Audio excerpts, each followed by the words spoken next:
यही सब याद आता है, यही सब रूपक नजर आते हैं।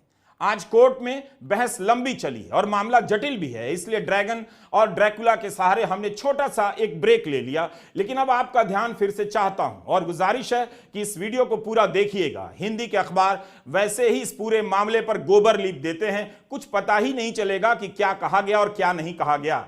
आप अभिशप्त हैं हिंदी के दर्शक होकर भी हिंदी के रद्दी अखबारों को खरीदने और पढ़ने के लिए। तो हम सेक्शन 19 की बात कर रहे थे। आप ही सोचिए, ईडी के अफसर के पास अगर यह मानने का पर्याप्त कारण है कि अमुक व्यक्ति अपराध में शामिल है तो वह गिरफ्तार किया जा सकता है। जब वह मौखिक रूप से बता सकता है कि क्यों गिरफ्तार हो सकता है, तो लिखित रूप से क्यों नहीं बता सकता? इस तरह की छूट भारत जैसे देश की एजेंसी को कैसे दी जा सकती है, जहां फर्जी मामलों में फंसाने को कोई भी बुरा नहीं मानता और फंसाने के बाद लोरी सुनाता है कि जेल जाइए, कानून में विश्वास जताइए और फैसले का इंतजार कीजिए। फर्जी मामले में फंसाने वाले अफसरों को कोई सजा भी होती है। जो भी है, भले ही नाम मात्र ही समझिए, लेकिन ईडी को जितनी शक्तियां मिली हुई हैं उनमें आरोपी के पास जो भी बचाव है वो इसी सेक्शन 19 से मिलता है। गिरफ्तारी के कारणों को दर्ज करना होता है। अदालत उसकी मांग कर सकती है कि किस आधार पर केजरीवाल को गिरफ्तार किया गया है, मगर आरोपी को नहीं दिया जाएगा। पुलिस किसी को एफआईआर के बिना गिरफ्तार नहीं करेगी। पुलिस के सामने कोई बयान देता है, अदालत उसे सबूत नहीं मानेगी, लेकिन ईडी के सामने किसी का दिया हुआ बयान गिरफ्तारी का आधार बन जाता है और इसे ट्रायल के समय सबूत मान लिया जाता है, क्योंकि समझा जाता है कि ईडी तो पुलिस नहीं है, मगर जिसका इस तरह से इस्तेमाल हो रहा है या अतिक्रमण दिखाई देता है, जैसे आरोप लगते हैं, उससे यही लगता है कि ईडी का भय पुलिस के भय से भी कई गुना ज्यादा हो गया है। अभिषेक मनु सिंघवी ने कहा कि सेक्शन 19 के तहत गिरफ्तारी केवल शक के आधार पर नहीं की जाती है। गिरफ्तारी का कारण बहुत पुख्ता होने चाहिए, क्योंकि जमानत मुश्किल से मिलती है। गिरफ्तारी तभी हो सकती है जब ईडी के पास ऐसे साक्ष्य हों जिन्हें देखकर यही लगे कि जिसकी गिरफ्तारी हो रही है वो आरोपी है और उसमें दम है। जैसा कि आप जानते हैं, पीएमएलए के तहत ईसीआईआर यानी एफआईआर की कॉपी या कंप्लेंट की कॉपी देना अनिवार्य नहीं है। बहुत से कानूनी विशेषज्ञों ने इसे लेकर आलोचना की है। इसे सुप्रीम कोर्ट में चुनौती दी गई है और इस पर अदालत के फैसले का इंतजार हो रहा है।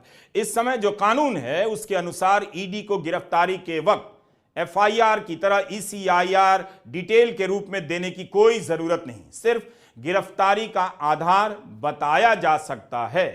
केजरीवाल की गिरफ्तारी को गैर कानूनी साबित करने के लिए गिरफ्तारी से अलग पीएमएलए के सेक्शन 19 के तहत अधिकारियों के ऊपर बहुत बड़ी जिम्मेदारी होती है। सिंघवी ने लिखा है कि ईडी के अधिकारियों ने सेक्शन 19 का उल्लंघन किया है और ऐसी गिरफ्तारी कानून के समक्ष गैर कानूनी है।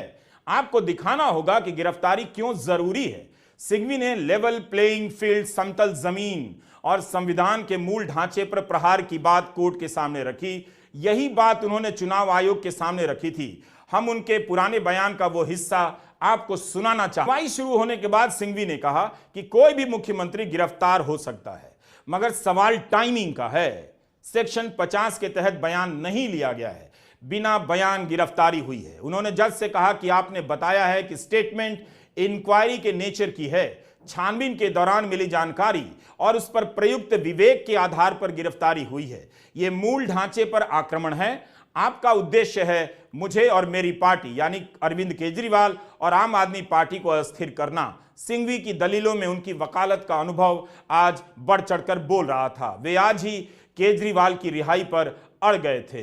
कोर्ट की दलील यही रही कि ईडी को भी अपनी बात रखने और सुनने का मौका मिलना चाहिए। सिंघवी ने कहा बिल्कुल मिलना चाहिए, लेकिन हमारी याचिका पर जवाब फाइल करने की कोई जरूरत नहीं है। हम रिमांड पर बहस कर रहे हैं। स्वतंत्रता के मामले में एक दिन की जेल भी बहुत लंबी हो जाती है। या तो आप स्वीकार करें या खारिज कर दें।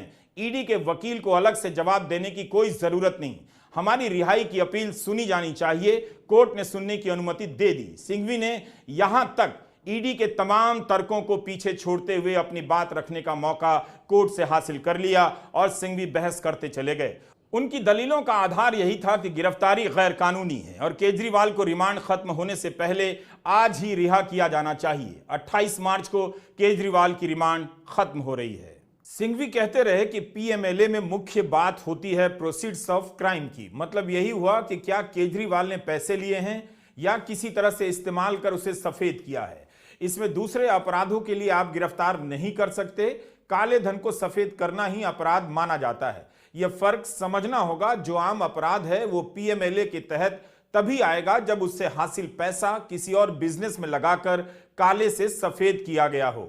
इस केस में गिरफ्तारी के बाद जमानत मुश्किल हो जाती है, इसलिए कुछ तो तय करना होगा कि क्यों गिरफ्तार किया गया है।